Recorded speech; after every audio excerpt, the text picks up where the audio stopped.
it's me, Cici, and I'm back again with another video. So, film theory. As someone who is creating films, I should probably know some film theory. And I decided to learn film theory when I realized that most of my friends are film majors and they would probably roast my YouTube videos if they saw how crappy my editing was. Should have done it sooner, but here we are. So, I'm going to give myself an hour. I'm going to start at 1 o'clock, and I'm gonna put this clock in the background in front of, I'll put it in this one right here, I think. And then I'll see how much of it I can actually apply to my YouTube videos. Alright, to the internet. We are going to start with a Google search. Film theory editing.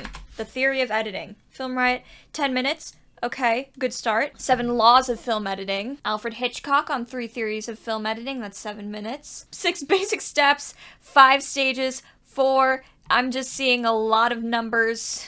40 is too much. How to manipulate the passage. That sounds cool. I like the sound of that. Seems like we've got a lot on our plate. It was a test he did with a single shot of a man, with the only thing changed between these shots was what he was implied to be looking at. With the different versions, the audience projected an assumed emotion on the character. Yes, I remember that. He's looking at a dead body, so he's I know that. Let's look further. The idea of shot 1 informs shot 2. Take this. Shot 1, we have a character looking in a direction. Shot 2 will then be assumed to be what that character is looking at. If we continue further to shot 3, a reaction shot to what we assume is what they saw in shot 2. Wait, I need to take notes. I have no idea how much I'm gonna be able to apply to YouTube specifically, but like, this is good stuff. Person looks, show object, show reaction.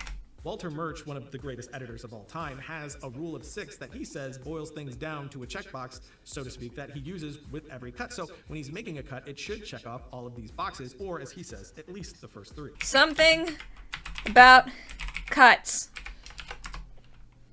1. Emotion. Number 2 is story. Does it advance the story, or, like I was saying above, continue to contextualize? Number 3 is rhythm. Murch calls this the music of the cut, which is pacing.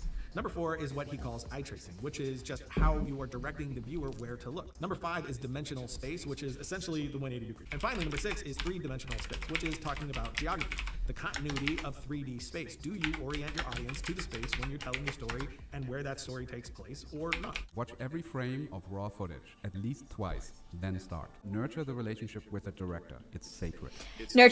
I am the director! I am the director! So that was the first 20 minutes, and I feel like we've already absorbed an entire book's worth. Basic editing principles for filmmakers. Shoot for editing. I am the director. Select just what the story needs. That is definitely good for YouTube. You gotta keep it succinct. Vary the shot size and angle. Again, not really helpful for YouTube. I also feel like this is not very helpful for YouTube either. Edit on the action. I like that. Because I feel like all of the tips in this article are talking about like shots and like how to take shots. Shots. Which is great and could be useful if I'm doing like a longer term project, but if I'm just like sitting in front of the camera,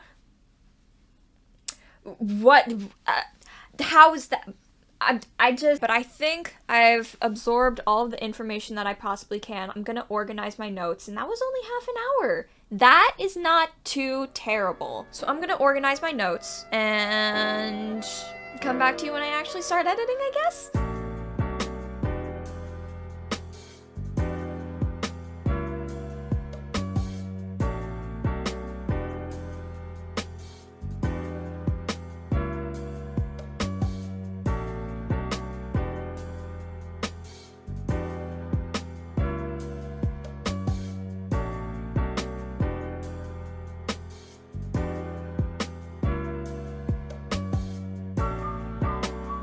Okay, so you are getting no makeup, Cici, right now because I am going to watch my edit over again. Okay, so this is what I'm calling the Cici cut of my little vlog film thing. Yeah! Yeah! I think if I keep on saying yeah, then it'll make sense.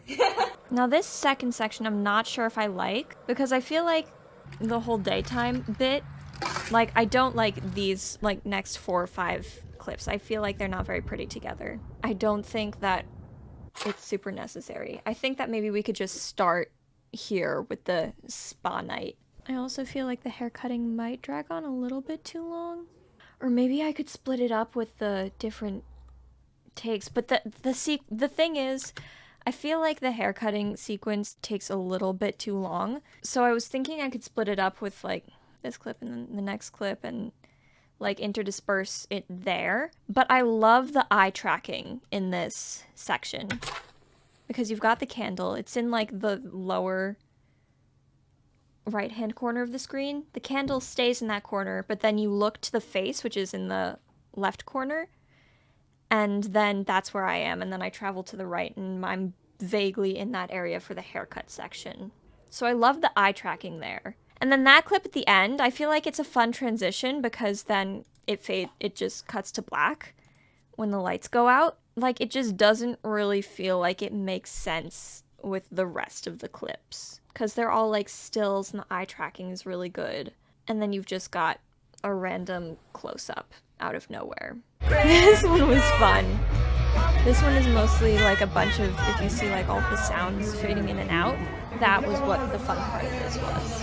What if I did all of that in black and white? Because the name is Good Times, Bad Memories. And we show the good times, but there isn't really anything about the bad memories that comes in. And with the sunset too. But like then that clip makes no sense. Because the whole point of a sunset is that it's pretty colors.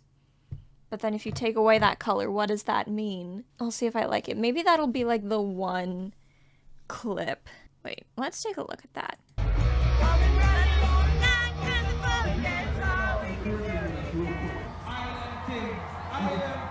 Alright.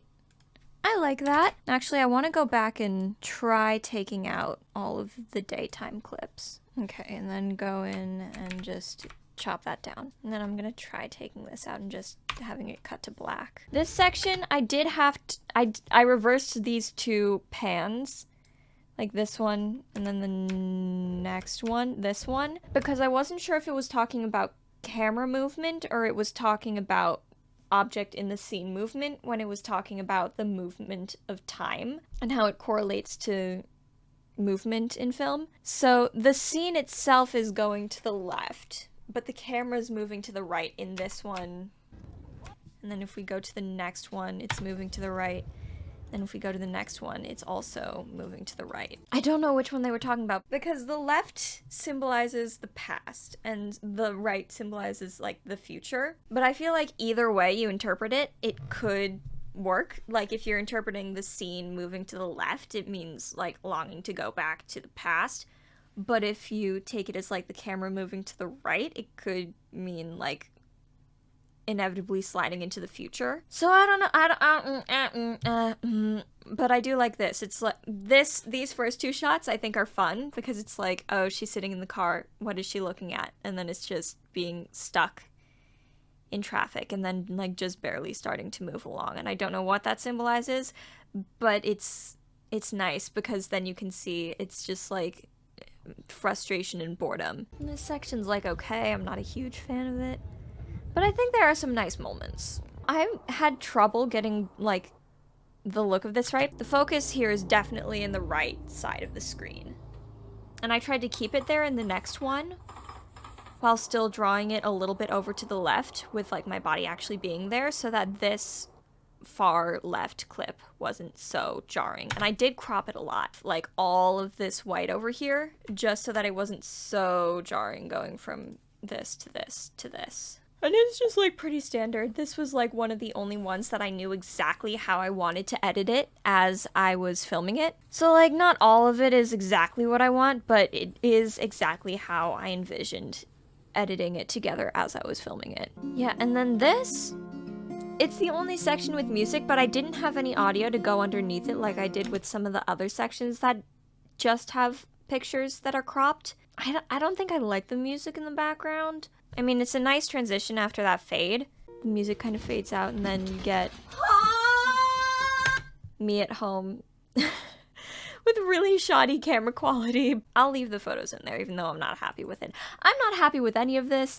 This is one of my first films and I had no idea what I was actually doing with it when I was shooting it or taking little clips of found footage and kind of chopping them up and throwing them in a blender and hoping that something good comes out of it. So you know what?